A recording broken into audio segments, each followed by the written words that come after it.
একটাবার চিন্তা করো বাবা, এত কুড়ার জমিনে তুমি কত বিল্ডিং করো, কত বাড়ির কাজ ধরো বাবা, এমনও হইয়া যাইতে পারে বাড়ির কাজটা সম্পূর্ণ হবে না, এর আগে আজাইল তোমার রুহটা কবজ করে নিতে পারে কি পারে না বাবা, হঠাৎ করে চলে আসবে।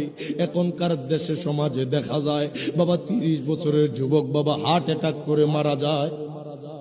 কথা কন না বাবা, আপনারা তো দেখতেছেন প্রতিনিয়ত বহু মানুষ বাবা যুবক অবস্থায় হঠাৎ কইরা বাবা একটা ছোট রোগ হয়েছে, এটা থেকে বাবা বিশাল হয়ে গেছে, মানুষটা বাবা রে দেখতে দেখা যায় অনেক বছর বাঁচবে না। না বাবা, এমনও সময় দেখা যায় সন্তানের কাঁধে বাবার লাশ, কথা কন ঠিক কিনা, এমনও সময় দেখা যায় বাবার কাঁধে সন্তানের লাশ।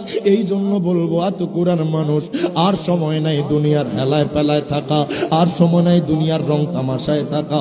বাবার এই অল্প বয়সের জিন্দিগি, 60 বছরের জিন্দিগি, 50 বছরের জিন্দিগি বাবা রে, একটাই অনুরোধ করব বাবা, মিথ্যা কথা ছেড়ে দাও বাবা, সকল করে ছেড়ে দাও বাবা, জিনা ব্যভিচারী ছেড়ে দাও বাবা, জুলুম ছেড়ে দাও বাবা, অহংকারী ছেড়ে দাও, 5 ওয়াক্ত নামাজ পড়ো বাবা, রমজান মাসে রোজা রাখো, হজ করো, যাকাত দাও, মা বাবার খেদমত করো, দুনিয়া থেকে জান্নাতি হয়ে মরবা। 2 হাত তুলে বলেন ঠিক না বেঠি?